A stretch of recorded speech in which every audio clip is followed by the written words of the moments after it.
안녕하세요. 새 아들을 위해서는 인생의 어떤 고난도 대신 겪을 수 있는 69의 여자예요. 저도 처녀 시절에는 자식이 이 정도로 애틋할 줄은 몰랐어요. 하지만 결혼해 제 새끼들을 낳고 키우다 보니 바라보기만 해도 절절한 존재가 있다는 걸 온몸으로 깨닫게 됐습니다. 그런데 그렇게 소중한 제 자식에게 풍파가 다가오니 그야말로 하늘이 무너지는 것 같더군요. 속수무책으로 엄청난 시련을 겪는 아들을 보면서 차라리 내가 힘들었으면 하는 생각을 수천 번은 했습니다. 죄송해요, 엄마. 제 모습 보고 많이 놀라셨죠? 엄마한테 이런 모습 보여드리고 싶지 않았는데, 잘 사는 모습만 보여드리고 싶었는데, 저한테 어쩌다 이런 일이 생긴 건지 정말 모르겠어요. 사실 저 너무 무서워요. 뭘 어떻게 해야 할지 하나도 모르겠고 막막하고 두려워요. 저 이제 어떻게 살아요? 아들, 울지 마. 너 울면 엄마 옥잔이 무너져. 네 속이 지금 말이 아닐 텐데. 차라리 너 대신 네 엄마가 힘든 게 낫겠어. 불쌍한 내 새끼. 못난 아들이라 정말 죄송해요. 엄마한테 이런 모습이나 보여드리고 저 때문에 엄마도 힘들게 해드려서 엄마 볼 면목이 없어요. 그런 말 마. 엄마는 괜찮아.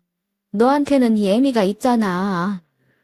그러니까 울지 말고 당당하게 어깨 펴고 절대 나쁜 생각하지 말어. 알았어? 저는 지금부터 우리 모자의 인생을 송두리째 흔들어 놨었던 그 일에 대해 이야기해 보려고 합니다. 자식을 가진 엄마의 마음으로 공감하며 들어주시길 바라면서 저와 우리 아들의 사연을 시작해 보겠습니다. 저는 남편을 암으로 먼저 떠나보내고 나이 40의 과부가 되었습니다.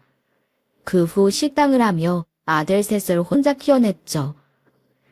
아들 셋 모두 바르게 잘 자랐어요. 첫째와 둘째는 공부를 잘해 좋은 대학에 들어갔고 막내는 형들만큼 공부를 잘하진 못했지만 애교 많고 착한 아들이었습니다. 그러다 막내가 큰 교통사고를 당했는데요. 혼수 상태에 빠질 만큼 큰 사고였으나 다행히도 건강을 회복했고 이후 아들은 공무원 시험에 도전해 9급 공무원에 합격했어요. 당신은 아들이 교통사고 후유증에서 회복해 공무원까지 됐으니 더 바랄 게 없었지요. 근데 사람 마음이 참 간사한 게 뭔 줄 아세요? 전에는 막내가 건강을 회복해 공무원이 된 것만 해도 좋았는데 이제는 좋은 짝을 만났으면 싶은 겁니다. 참 사람 욕심이라는 게 끝이 없더라고요. 하지만 제 맘과 아들 녀석 생각은 달랐어요. 결혼의 뜻이 없는지 30대 중반이 될 때까지 결혼 이야기를 꺼내지 않더군요. 저대로 노총각이 되면 어쩌나 걱정하던 찰나 아들이 만나는 여자를 데려왔어요. 아들과는 동갑내기로 우리처럼 아버지는 먼저 돌아가시고 엄마와 오빠가 있다고 하더군요. 자기 엄마가 사업을 크게 하는데 그 회사에서 일하고 있대요. 예비 며느리는 밝고 활발한 성격이었는데 그게 마음에 들어 결혼을 허락했습니다. 이후 애들은 속전속결로 결혼했어요. 6개월 안에 상견례부터 결혼식까지 끝냈으니 얼마나 서둘렀는지 감이 오실 거예요. 속으로 왜 이리 서두르나 싶으면서도 아들이나 예비 며느리 둘 다 30대 중반이니 이왕 할 거면 서두르는 게 좋다 생각했죠. 결혼 후 아들은 공무원을 그만두고 장모회사에서 일을 시작했습니다. 사업 한번 해본 적이 없던 애라 걱정도 됐지만 가족회사니 다들 잘 도와줄 것 같은 생각에 안심했네요. 이후 아들은 장모회사 업무에 적응하며 바쁜 나날을 보냈어요. 그러다 보니 몇 달 동안 아들 얼굴 한번 보기 힘들었는데요. 그때 막내 며느리가 아들 노릇을 대신해줬습니다. 그런 며느리를 볼 때마다 우리 아들이 결혼을 잘했구나 이런 생각이 들었어요. 애가 참 살가웠거든요. 바쁜 아들을 대신해 며느리가 연락도 자주 하고 또 자주 찾아오기도 했습니다. 어머님, 오늘 저랑 데이트 하실래요? 제가 재밌는 영화 보여드릴게요. 어머니, 제가 예쁘게 꽃단장 시켜드릴게요. 어머니, 네일샵에는 가보셨어요? 제가 손톱 예쁘게 바꿔드릴게요. 같이 가요. 며느리는 어머님 하면서 저를 정말 잘 챙겨줬습니다. 애교 많고 예쁜 며느리라 복덩이라 생각했죠. 어머니, 그동안 외로우셨죠? 집에 아들만 셋이니까요. 그렇긴 했지. 뭐 태영이가 애교가 많다고 해도 딸을 피할 수 있겠니? 나도 가끔은 딸 가진 친구들이 부러울 때가 있었지. 어디서 들었는데 엄마한테는 딸이 최고래요. 앞으로는 제가 어머님 딸할게요. 딸 노릇 톡톡히 할 테니까 저만 믿으세요. 아셨죠? 고맙다. 말만 들어도 고마워. 내가 이렇게 며느리 복이 있을 줄 누가 알았겠니? 막내 며느리 하나 정말 잘 뒀어. 저는 며느리에게 마음을 활짝 열었습니다. 단순히 며느리가 아니라 진짜 딸처럼 믿고 의지하며 살게 됐어요. 그 후 1년여의 시간이 흘렀고 제 생일날 온 가족이 다 모여 밥을 먹게 됐어요. 그런데 오랜만에 만난 막내의 얼굴이 많이 야위어 있었습니다. 평소와는 달리 밥도 제대로 못 먹고 내가 무슨 근심이 있는 건지 고개를 푹 숙이고 있는 거예요. 태영아, 너 무슨 일 있니? 밥도 뜨는 둥 마는 둥 하고. 반찬이 입에 안 맞아? 다른 거 해줄까? 아니에요. 음식 다 맛있어요. 저 그냥 좀 피곤해서 그런 거예요. 며칠 잠을 못 자서요. 일 때문에 그래? 아무리 그래도 잠은 자가면서 일을 해야지. 그러다 몸 상해. 아들은 알겠다면서 웃어 보였습니다. 하지만 그 웃음을 보는 제 마음이 편하질 않았어요. 그래서 며느리를 따로 불러내 물었지요. 아가, 요즘 태영이 회사에서 뭐 힘든 일 있니? 아까 보니까 밥도 잘 못 먹고 표정도 안 좋던데. 아, 회사 일 때문에 그러나 본데 별일 아니에요. 너무 신경 쓰지 마세요. 무슨 일인데 그래? 너 뭐 아닌 거 있지? 그러지 말고 말 좀 해봐. 회사에서 뭐 문제 생긴 거야? 잘 적응하고 있다더니 그게 아니었어? 그런 건 아니고요. 그냥 아직은 일이 좀 벅차고 힘든가 본데. 안 하던 일이니까 그럴 수 있죠. 그래도 잘 해내고 있으니까 너무 걱정하지 마세요. 그래? 뭐 별일 아니라면 다행이고. 근데 애가 못 본 사이 너무 말랐어. 안 그래도 제가 신경 쓰고 있어요. 보양식도 해주고 하니까 어머니 너무 염려 마세요. 며느리는 저를 안심시키려 했습니다. 몇 마디 더 하고 싶었지만 시어머니 잔소리 같기도 하고 또 아들은 이제 며느리 소관이니 잘 돌봐줄 거라 의심하지 않았지요. 그리고 한 달 정도 지난 후였습니다. 늦은 시간 누군가 집 초인종을 눌렀습니다. 놀라 나가보니 막내가 잔뜩 술에 취한 채 저를 찾아온 겁니다. 태영이, 네가 이 시간에 어쩐 일이야? 아유, 술 냄새.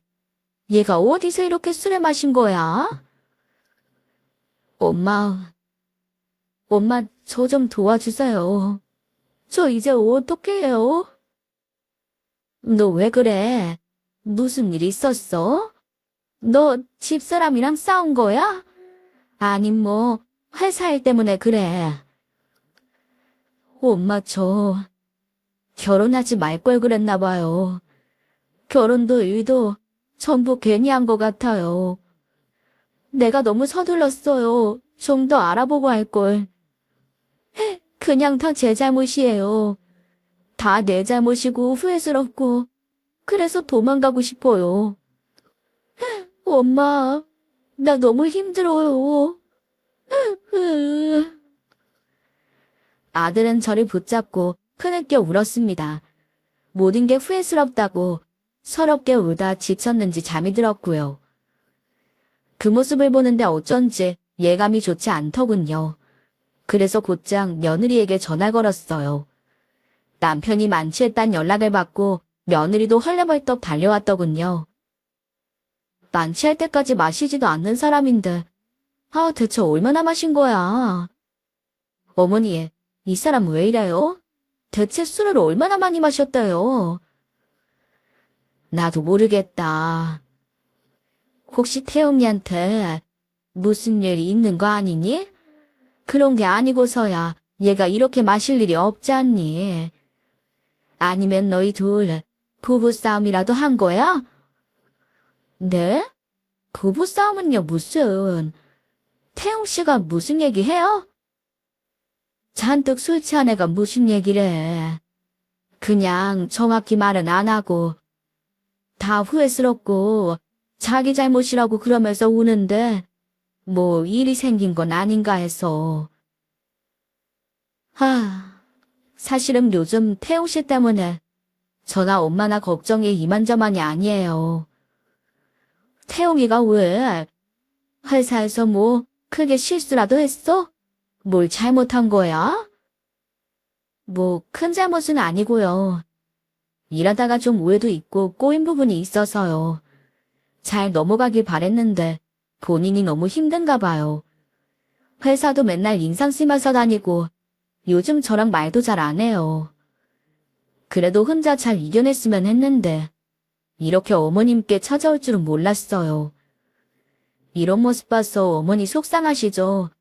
이런 어머님 더 마음 아프실 텐데.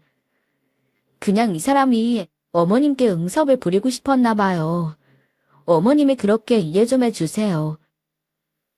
며느리는 저를 달래고 제 남편을 챙겨 데려갔습니다.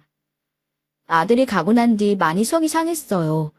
술에 취해 찾아온 것도 마음이 쓰이고 또 잘 이겨내지 못하고 약한 모습을 보이는 것도 신경이 쓰여 아들에게 전화를 걸었습니다. 너 술을 그렇게 마시고 속은 괜찮어? 해장은 했어? 네. 엄마 죄송해요. 제가 갑자기 찾아가서 많이 놀라셨죠? 평소에 술도 잘 안 마시던 애가 무슨 술을 그렇게 많이 마셨어. 그리고 네 집사람한테 들어보니 너 회사 일 때문에 힘들어한다면서. 그래서 네 장모님까지도 신경 쓴다며. 그런데 네가 술 마시고 다니면 어떡해. 그러니까 집사람이랑 장모님이 걱정을 하지. 그럴 때일수록 마음 단단하게 먹고 이겨내야 하는 거야. 알았어? 네, 엄마. 무슨 말씀이신지 알아요. 너무 염려 마세요. 엄마, 저 지금 좀 바빠서요. 이만 전화 끊을게요. 아들은 한숨을 푹 내쉬며 전화를 끊었습니다. 이후 며칠 동안 아들의 한숨 소리가 머릿속을 떠나지 않았습니다. 그래서일까요? 평소와는 너무 다른 악몽을 꿨거든요. 꿈에 먼저 세상 떠난 남편이 나타나 저를 붙잡고 통곡하는 겁니다. 지금 이러고 있을 때가 아니야. 우리 태용이 당신이 살려줘야 돼. 당신이 우리 태용이 좀 구해줘. 갑작스런 악몽에 벌떡 일어났어요. 남편을 보내고 그때까지 그런 꿈은 처음이라 찝찝하고 불쾌한 기분이었습니다. 그 일이 있고 다음 날, 이날 꿈에는 남편이 아닌 막내가 나왔어요. 근데 막내 또한 꿈속에서 저를 처절하게 부르는 겁니다. 엄마, 나 좀 살려주세요. 저 지금 너무 무서워요. 엄마 나 좀 도와줘요. 처절히 저를 부르는 아들의 목소리에 잠에서 벌떡 일어났습니다. 식은땀까지 흘렀는지 이불이 땀에 젖어 흥건할 정도였어요. 이틀 연속으로 그런 꿈을 꾸니 뭔가 예스럽지 않다는 느낌을 받았어요. 그래서 곧장 막내 아들에게 전화를 걸었죠. 그러나 몇십 번을 걸어도 아들은 전화를 받지 않았습니다. 그날 밤 혹시라도 아들에게서 전화가 걸려올까 뜬 눈으로 밤을 지새웠어요. 그러다 저도 모르게 깜빡 잠이 들었나 봐요. 그런데 또 아들이 꿈에 나와 자기 좀 구해달라고 억울하다며 오열하는 겁니다. 그 꿈에 또 눈이 번쩍 뜨였습니다. 며칠 내리 악몽을 꾸고 나니 그때는 그냥 넘어갈 수가 없었지요. 아들은 몇 번이고 전화를 받지 않았고 걱정되는 마음에 며느리에게까지 전화를 해봤지만 둘 다 연락이 되지 않았어요. 며칠씩이나 악몽을 꾸고 나니 애들한테 연락이 올 때까지 기다릴 수가 없겠더라고요. 밤새 꿈자리가 사나워 그냥 있을 수가 없으니 식당 장사도 내팽개치고 곧장 아들네 집으로 달려갔습니다. 아들네 도착해 배를 누르자 며느리가 나왔어요. 며느리는 생전 처음 보는 냉담한 표정으로 저를 내려다봤습니다.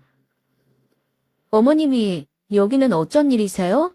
연락도 없이. 너희 둘 다 연락이 안 돼서 직접 찾아왔어. 무슨 일 있나 싶어서. 너희 둘 다 아무 일 없는 거니? 네, 저희 둘 다 아무 일 없어요. 그냥 그 사람이나 저나 좀 바빠서 그런 거예요. 어머님, 제가 지금 좀 피곤하거든요? 볼일 다 보셨으면 이만 가주세요. 예, 잠깐만. 그래도 여기까지 왔는데 내가 집 안에는 들어가 봐야 되지 않겠니? 사실은 말이다. 내가 며칠째 태영이 꿈을 꿔. 근데 그 꿈이 영 찝찝하고 밤새 꿈자리가 사나워서 온 거야. 그러니까 태영이 얼굴만 좀 보고 갈게. 괜찮은 것만 확인하마. 아직 출근 전이지? 그러자 며느리가 제 앞을 가로막았습니다. 그냥 돌아가시라니까요. 그 사람 지금 한국에 없어요. 여기 계셔도 못 만나니까 그냥 가세요. 너 그게 무슨 말이야? 우리 태영이가 한국에 없다니. 그럼 얘가 어디 갔어? 그 사람 지금 해외로 출장 갔어요. 여기서 기다리셔도 못 만난다고요. 아시겠어요? 남편 출장 중이니 제발 돌아가세요. 제발요. 그러면서 문을 쾅 닫고 들어가 버렸습니다. 결국 저는 집 안으로 들어가지도 못하고 며느리에게 문전박대로 당했어요. 다시 집으로 돌아가려는데 뭔가 찝찝한 느낌이 남았습니다. 며느리가 저를 쌀쌀맞게 대하는 것도 깨름직하고 아들이 출장 중이란 말을 들었어도 마음이 편하지 않았어요. 뭔가 느낌이 수상했죠. 이게 엄마의 촉이었는지도 모르겠네요. 저는 이대로 돌아갈 수가 없어 큰아들네로 갔습니다. 모든 상황을 들은 큰아들은 별일 아닐 거라면서 저를 안심시켰습니다. 회사 일 때문에 바빠 연락이 안 될 수도 있으니까 다음날 회사로 함께 가보자고 했죠. 그래서 다음날 아침 막내 회사로 찾아갔습니다. 그런데 열려 있어야 할 회사 문은 굳게 닫혀 있고 사무실 안에서는 사람의 흔적을 찾아볼 수조차 없었습니다. 문이 닫힌 채 텅 비어있는 사무실을 보고 망연자실했어요. 그러나 그냥 갈 수는 없었습니다. 직원이라도 한 명 올까 싶고 잠복해 기다리는데 건물 청소하는 분이 다가와 말을 거는 거예요. 지금 여기서 뭐 하세요? 혹시 이 회사 찾아오신 거예요? 네, 여기가 우리 아들 회사거든요. 근데 문이 닫혀 있네. 여기 사장님 못 봤어요? 직원들은 출근 안 해요?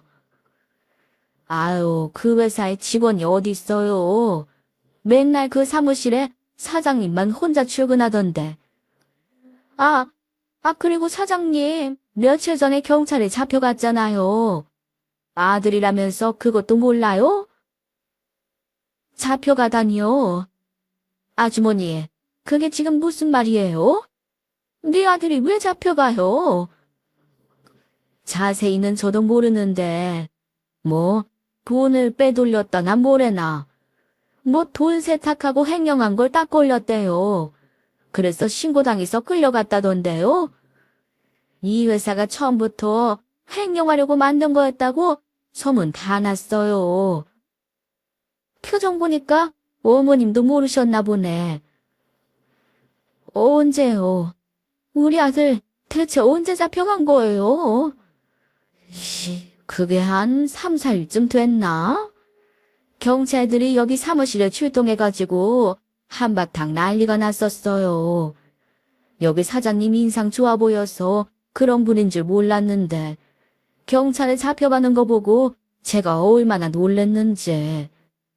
역시 사람 인상은 믿을 거 못 된다니까요. 청소부의 말을 듣고 저는 그 자리에 주저앉았습니다. 다른 사람도 아니고 우리 막내가 경찰에 잡혀갔다는 게 믿어지지 않았거든요. 3, 4일 전에 경찰에 잡혀간 거였다면 그때였어요. 제 꿈자리에 나타나 살려달라고, 도와달라고 하던 그때요. 불길했던 꿈이 이렇게 맞아떨어지다니 온몸에 소름이 돋았습니다. 얘 큰애야. 지금 이게 다 무슨 소리냐? 우리 태영이가 경찰서에 잡혀가다니. 아니 횡령죄를 저질렀다니. 그게 말이 돼? 다른 사람한테 퍼주기 바쁜 애지. 남의 걸 탐내는 애가 아닌데. 너도 알잖아. 저도 알죠. 힘든 친구한테 제 전 재산도 다 줄 만큼 착한 애인데. 엄마 진정하세요. 뭔가 잘못된 걸 거예요. 여기서 이럴 게 아니라 어떻게 된 일인지 좀 알아봐야겠어요. 저와 큰아들은 일단 며느리를 찾아갔습니다. 그래도 이 상황을 설명해 줄 사람은 며느리밖에 없는 것 같아 황급히 달려갔죠. 아들네 가니 며느리와 사돈이 함께 있었어요. 나 지금 태용이 회사에서 오는 길이다. 네 남편이 투자금 횡령으로 경찰에 잡혀갔다던데 이게 사실이야? 진짜 우리 아들이 회사 돈을 빼돌렸다는 거냐? 다 듣고 오셨다니까 저도 솔직하게 말씀드릴 수밖에 없겠네요. 네, 맞아요. 어머님이 들으신 그대로예요. 말도 안 된다. 우리 태용이가 횡령이라니. 뭔가 오해가 있을 거야. 네 남편이 어떤 사람인지 너도 잘 알잖니. 걔 성격이 돈 빼돌리고 그러려냐? 거짓말 한번 해본 적이 없는 앤데 돈을 빼돌렸다고? 이건 뭔가 잘못된 거야. 내 아들이 그럴 리가 없어. 저도 그런 줄 알았죠. 그렇게 착한 사람인 줄 알았는데 지금 엄마랑 저랑 배신감이 얼마나 큰 줄 아세요?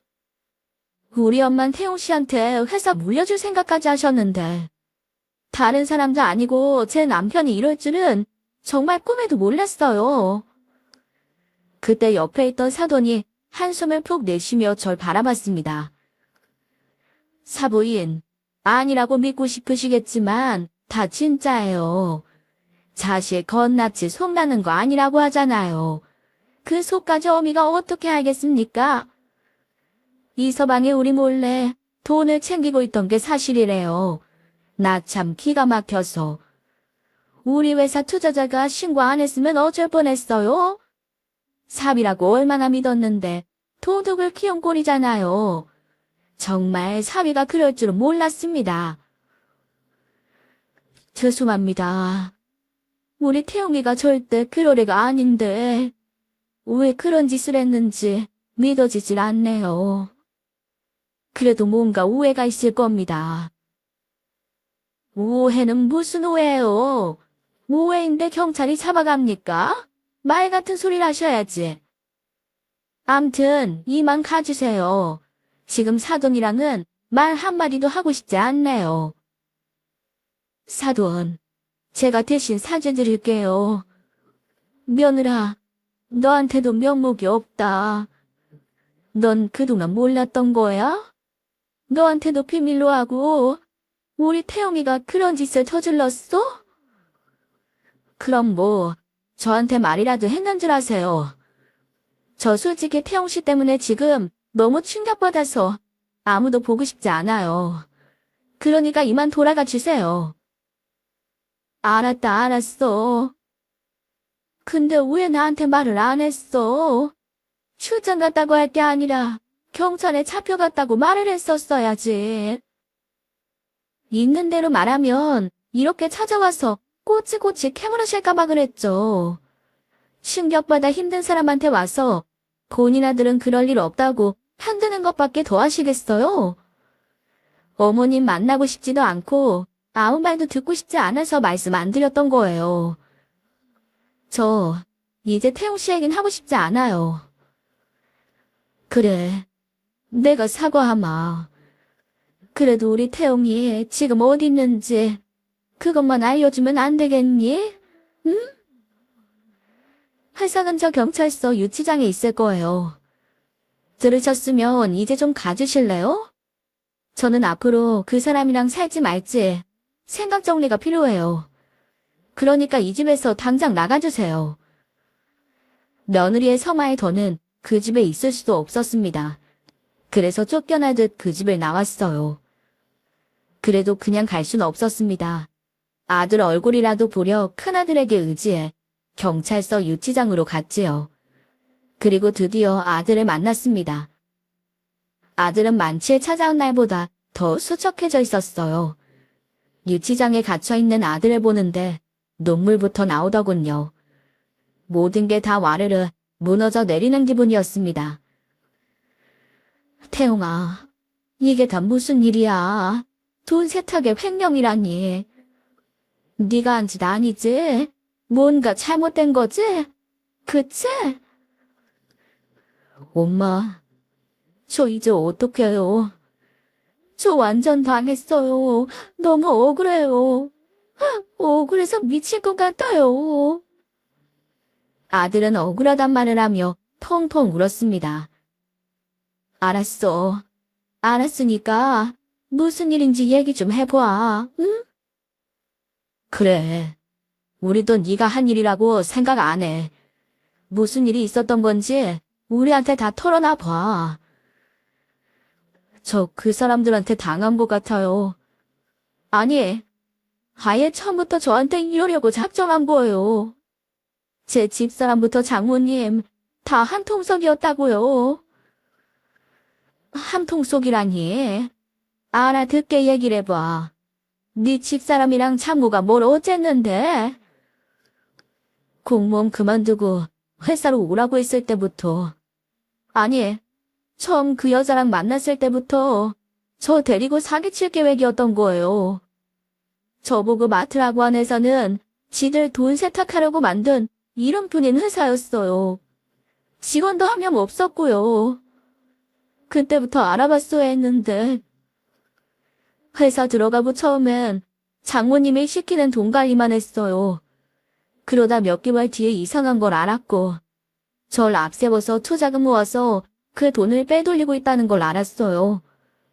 저는 그것도 모르고 돈 세탁을 해주고 있었던 거예요.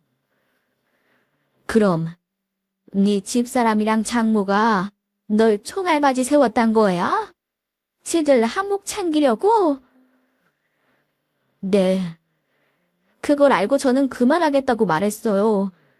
그런데 그것들이 뭘 했는 줄 아세요? 저는 이미 여기 엮인 거라고, 이미 너도 공범이라고, 이제와 빠져나갈 수 있을 것 같냐면서 자신들이 시키는 일만 하라고 협박했어요.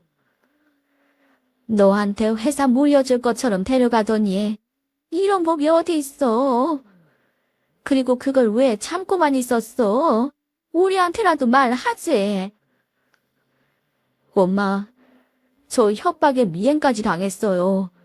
집사람 오빠라고 했던 사람도 알고 보니 오빠도 아니었어요. 그냥 그 모녀 뒤맞주는 조폭이에요. 제가 경찰에 신고하려고 하니까 조폭들 풀어서 절 때리는데 저 정말 죽다 살아났어요. 그래서 어쩔 수 없이 그 모녀 말에 따를 수밖에 없었던 거예요. 우리 아들이 그년들한테 당한 이야기를 듣자 심장이 쿵 내려앉았습니다. 어떻게 그럴 수가. 네 집사람도 그렇고 장모도 널 얼마나 좋아했어. 어떻게 이렇게 감쪽같이 우리를 속여. 그러니까요. 저도 그년들 정체 알고 얼마나 놀랐는지. 근데 제가 그러고 있으면 안 되겠더라고요. 계속 당하고 있을 순 없어서 그 모녀들에 대해 좀 알아봤는데 생각보다 더 악질이었어요. 잘 나가는 회사라는 거 다 거짓말이에요. 뇌물 뿌려서 잘 나가는 회사처럼 기사내고 그걸로 투자금 받아 챙기는 것들이에요. 바지 사장 하나 찍어놓고 돈 빼돌려서 제 뒤집어 씌우는 걸로는 이미 유명한 인간들이고요. 거기다 장모님은 전과자에 그 여자는 저 만나기 전에 결혼도 2번이나 했었어요. 예전 남편들도 저처럼 허수아비 만들어 놓고 억울하게 감옥 보낸 거예요. 그런 여잔 줄도 모르고 저 진짜 그 여자 좋은 사람인 줄로만 알았어요. 그래서 그 여자한테 돈도 빌려준 건데 돈까지 빌려줬단 말에 저와 큰아들의 억장이 무너지는 듯 했습니다. 돈을 빌려줬다니? 네가 무슨 돈이 있어서? 야, 얼마나 빌려준 건데, 응? 말 좀 해봐. 예전에 교통사고 당해서 받은 보험금이랑 지금까지 번 돈 보태서 3억 줬어요. 급하게 필요하대서 믿고 진 건데 그 여자 정체가 그럴 줄은 몰랐어요. 그 보험금이 우리 아들 목숨값 같은 돈인데 그걸 빌려줬다니 속이 타들어가는 줄 알았어요. 울지 마라. 이럴 때일수록 정신 똑바로 차려야 돼. 일단 엄마가 너 나을 방법부터 찾아볼게. 엄마, 그럼 제일 먼저 엄마가 가주셔야 할 곳이 있어요. 제 친구 현정이 아시죠? 걔한테 가보세요. 제가 맡겨둔 거라고 하면 뭔지 알 거예요. 그래, 알았다. 이 엄마가 꼭 네 억울함 풀어줄게. 그러니까 무슨 일이 있어도 참고 버텨. 마음 약해지면 안 돼. 죄송해요, 엄마. 엄마한테 이런 모습 보여드리고 싶지 않았는데 저한테 어쩌다 이런 일이 생긴 건지 정말 모르겠어요. 사실 저 너무 무서워요. 뭘 어떻게 해야 할지 하나도 모르겠고 막막하고 두려워요. 저 이제 어떻게 살아요? 저 때문에 엄마도 힘들게 해드려서 엄마 볼 면목이 없어요. 그런 말 마. 엄마는 너 하나만 괜찮으면 돼. 너한테는 예미가 있잖아. 그러니까 울지 말고 당당하게 어깨 펴고 절대 나쁜 생각하지 말어. 알았어? 말은 그렇게 했지만 저 또한 몸이 바들바들 떨렸어요. 그러나 가만히 있을 순 없었습니다.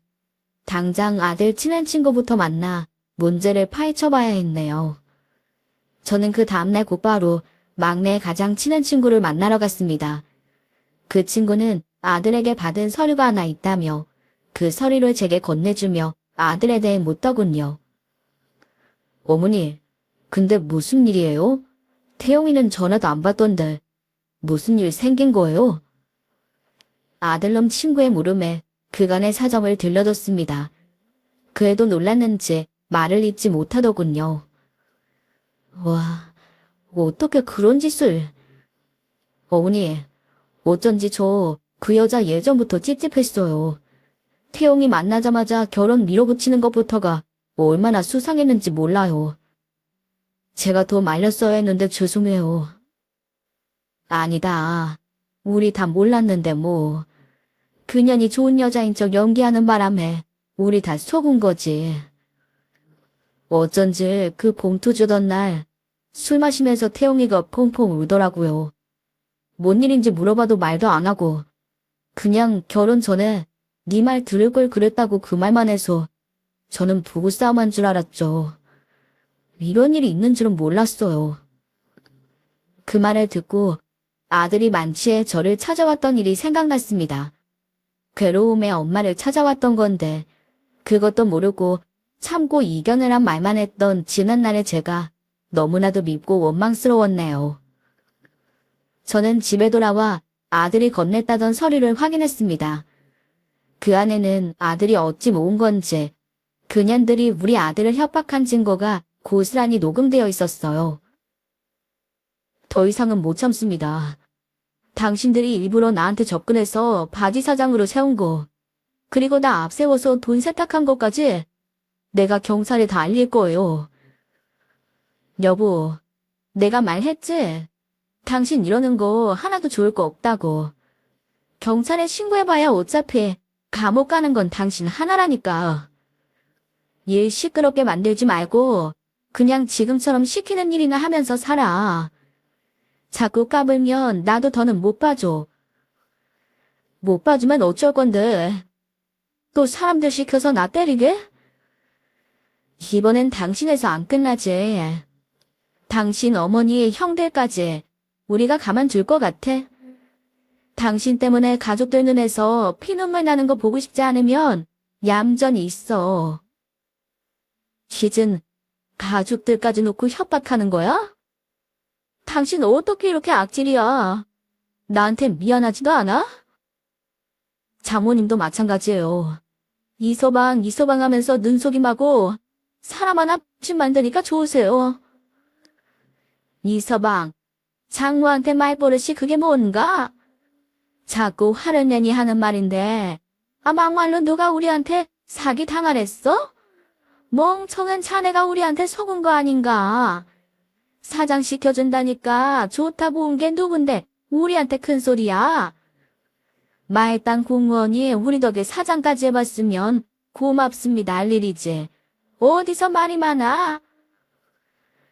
네, 속은 제가 바보죠. 그래서 저 더는 이렇게 안 산다고요. 저 감옥 가도 좋아요. 대신 나 이렇게 만든 당신들 절대 용서 안 할 겁니다. 지까짓게 용서 안 하면 어쩔 건데. 나 수틀리면 당장이라도 사람 풀어서 당신 가족들 쥐도새도 모르게 없애버릴 수 있어. 당신 가족들 해치고 싶지 않으면 입 다물고 시키는 일이나 해. 알겠어?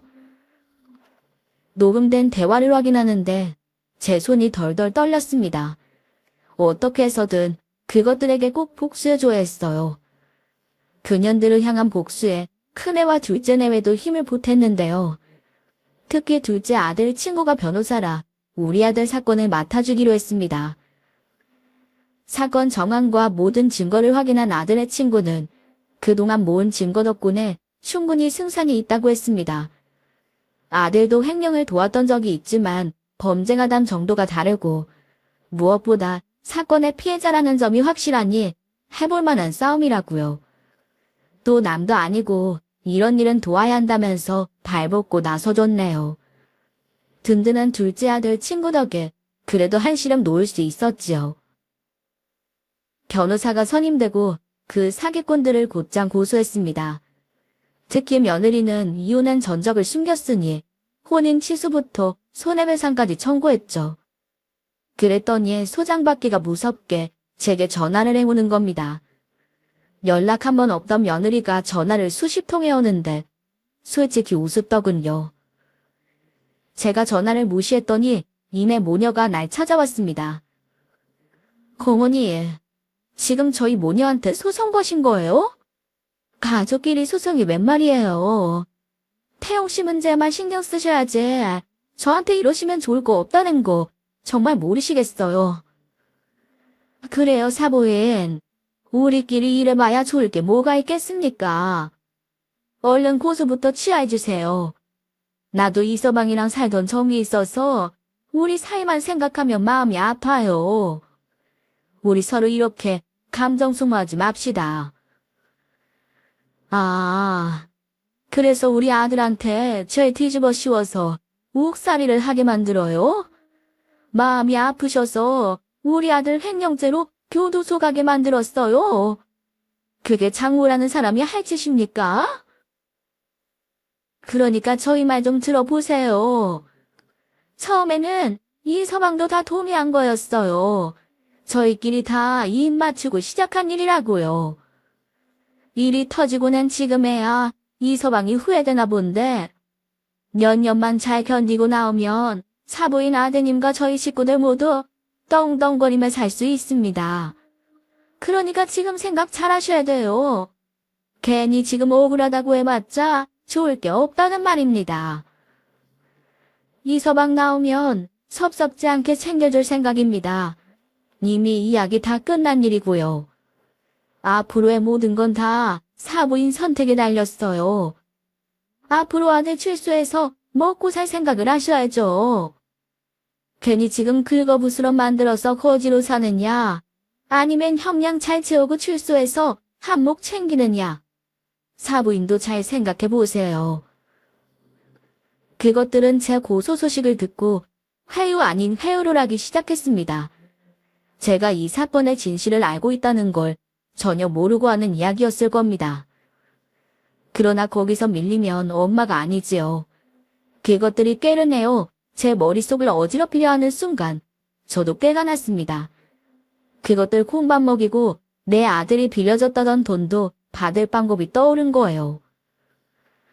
저는 한참을 끙끙 앓으면서 고민하는 척을 하다가 어렵게 입을 열었습니다. 일단 사돈 말씀이 뭔지는 알겠습니다. 그런데 저도 믿을 구석이 있어야 하지 않겠습니까? 아무런 소식도 모르다가 우리 아들을 깜빵에서야 만났는데 제가 어떻게 두 분 말만 믿고 일을 진행하겠습니까? 아가, 태영이 말론 걔가 너한테 빌려준 돈이 있다던데 그거라도 내가 받고 일을 지켜봐야 하지 않겠니? 내가 아들 교도소 보내놓고 보험도 없이 그 억겁 같은 세월을 어떻게 견디니? 듣자니 이젠 그 3억이 너희 식구들한텐 껌값 정도라고 하던데 난 그거라도 받아놔야 우리 아들 출소하는 날까지 뒷바라지하고 기다릴 수 있을 것 같다. 두 사람은 제 말에 서로 속닥이더니 이내 호의적으로 이야기했습니다. 제 말이 일리가 없는 말은 아니었으니까요. 알겠어요. 지금 바로 보내드릴 테니까 이제 어머니도 그만 고소 취하시고 몇 년만 조용히 계셔주세요. 이제 어머니도 저희 가족과 한 배를 타신 거예요. 아시죠? 말을 마친 며느리는 자리를 떴습니다. 그리고 나가자마자 제 통장에는 며느리가 보낸 3억이 찍혀 있었어요. 잔고를 확인하고 나서야 긴장이 풀리는 것을 느꼈습니다. 이제는 아들이 빌려준 돈도 간신히 돌려받았고 또 제 계획대로 고소건도 착착 진행됐습니다. 이제 발등에 불이 떨어진 건 그 모녀였어요. 정말 매일같이 고소 취하했냐며 연락이 오는데 변호사를 못 만났다 몸이 아프다며 핑계를 대고 미뤘습니다. 그러자 사정이 급해졌는지 이번엔 제 식당으로 찾아온 겁니다. 그것도 아들인 척 소개했던 그 조폭을 데리고요. 어머니, 내 연락 왜 안 받아요? 고소 취하했어요. 고소 취하? 그걸 내가 왜 해? 내가 미쳤니? 너 같은 년을 용서하게? 나 고소 취할 생각 없다. 벌은 니들이 받아야지. 이 아줌마 봐라. 나는 우리가 나름 이야기가 잘 됐다 생각했는데 그게 아니었나 봐. 우리 뒤통수를 쳤다 이거지? 뒤통수는 니들만 치는 건 줄 알아? 기분이 어떠냐, 이 나쁜 년들. 내 아들 인생 망치고 니들은 잘 먹고 잘 살 줄 알았어? 그러자 그 엄마란 년이 제게 소리쳤습니다. 아들놈은 경찰에 신고한다고 까불더니 애미란 년은 또 고소한다고 난리야. 사돈이라고 봐주니 무서운 줄을 모르네. 주제도 모르고 까부는 것들 정신 좀 차리게 해줘라. 뭐해, 당장 시작해. 그 말에 같이 온 독복이 우리 식당 집기를 내던지고 때려 부수기 시작했습니다. 니들 지금 이거 뭐하는 짓이야? 남의 사업장 와서 이게 무슨 행패야? 그러니까 좋은 말 할 때 고소 취하했어야지. 우리 속여 돈까지 받아놓고 이렇게 될 줄 몰랐어. 어딜 빠져나가려고 그래. 그 엄마란 년이 제 머리채를 잡은 바로 그 순간 경찰들이 들이닥쳤습니다. 우리 가게에서 큰 소리가 나자 옆 가게 사장님들이 신고해줬던 거예요. 뭐야, 경찰은 또 언제 불렀어? 비겁하게 경찰을 불러? 우리가 네 년하고 네 아들 살려둘 것 같아? 곧 콩밥 먹을 것들이 어디서 말이 많어. 여기서 떠들지 말고 경찰서 가서 잘못했습니다 하고 필기나 해. 터진 입이라고 떠들지 말고 앞으로 책값이나 받으라고. 알겠어? 누가 모녀 아니랄까봐 엄마에 이어 딸까지 저한테 큰 소리를 치더군요. 아줌마, 우리 뒤통수 쳤다 싶어서 아주 기세 등등하지. 두고 봐. 우리 엿먹인 거 100배로 갚아줄 테니까. 알겠어? 네가 지금 날 협박할 때야. 사기죄, 협박죄, 옥살이야 니년 걱정이나 해. 평생 감옥에서 썩느라 나한테 복수할 시간도 없을 거다. 이 쓰레기 같은 년들. 그것들은 수갑찬 채로 경찰에 연행되어 갔습니다. 가면서도 고래고래 소리를 지르고 난리도 아니었지요. 그것들이 잡혀가면서 본격적인 조사가 시작됐고 우리 아들이 모은 증거가 큰 역할을 하면서 그년들의 악행이 모두 인정되었어요. 이미 전과가 있었던 애미는 중형을 받았고 며느리 또한 죄질이 나빠 징역형을 받고 아직 옥살이 중이에요. 거기다 결혼한 과거를 속인 대가로 피해 보상까지 청구해 고액의 위자료까지 받고 우리 아들 인생 망친 것들에게 제대로 한 방 먹일 수 있었습니다. 그리고 그 사이 우리 아들은 억울함을 벗었어요. 다만 횡령죄에 동조한 점이 있어 무죄가 되진 못했지만 그래도 몇 개월 만에 다시 세상으로 나올 수 있었습니다. 그렇지만 출소 후 아들은 꽤 오랜 시간 당황했습니다. 상처가 컸는지 쉽게 마음을 다잡지 못하는 겁니다. 사실 어느 누가 제정신일 수 있겠어요. 믿었던 자기 와이프한테 사기당해 감옥까지 다녀왔는데 말이에요. 그럼에도 그 시기를 이겨내고 지금은 일반 회사를 다니며 평범하게 살고 있고 형들의 위로를 받으며 지난날의 상처를 극복해 나가고 있어요. 얼마 전에는 같이 밥을 먹는데 아들이 그런 말을 하더군요. 엄마, 그거 아세요? 그 일이 있었던 게 벌써 3년이 다 된 거예요. 근데 저 그거 잊어버리고 있었어요. 평생 그 일은 죽어서도 못 잊을 줄 알았는데. 시간이 약이라고 하잖니. 가끔은 잊어버리고 지워버리고 살아야지. 마음속에 다 담아두고 살면 괴로워서 어떻게 살아. 엄마는 네가 그 일 계속 기억하고 살까봐 걱정이었는데 그래도 털어버렸다니 참 다행이야. 우리 아들 참 잘했다. 그렇다고 아직 다 잊은 건 아니에요. 그런 시련을 어떻게 잊겠어요. 왜 그런 여자를 만났을까? 왜 그 일을 시작했을까? 후회하고 또 후회했어요. 내가 얼마나 만만했으면 그것들한테 사기를 당했을까? 이런 생각도 몇천 번을 했는지 몰라요. 너무 힘드니까 자꾸만 자책하게 되더라고요. 그래도 저 달라졌어요. 또 엄마 말처럼 잊어버리고 조금씩 지워지는 것 같고 이게 사는 건가 봐요. 누구도 못 겪을 일을 겪었는데 그게 어떻게 단숨에 잊혀지겠어. 이렇게 서서히 잊어버리면 되는 거야. 그 일은 덮어버려.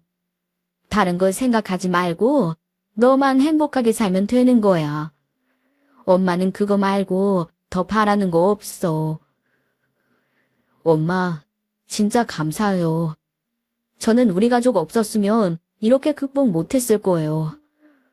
이제 엄마 걱정 안 시키고 열심히 잘 살게요.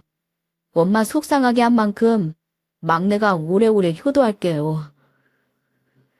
경험이야 뭐든 해보면 좋은 거라고 하지만 우리 아들이 겪은 일은 누구도 겪어서는 안 될 최악의 경험이다 시련이었어요. 지금이야 이렇게 이야기할 수 있게 되었지만 한때는 떠올리기도 끔찍한 일이었습니다. 그래도 모든 걸 해결해주는 시간 덕분에 우리 모자 조금씩 앞으로 나아가고 있어요. 인생에 다시 없을 시련을 겪었으니 이제 막내 인생도 다시 꽃필 수 있겠지요?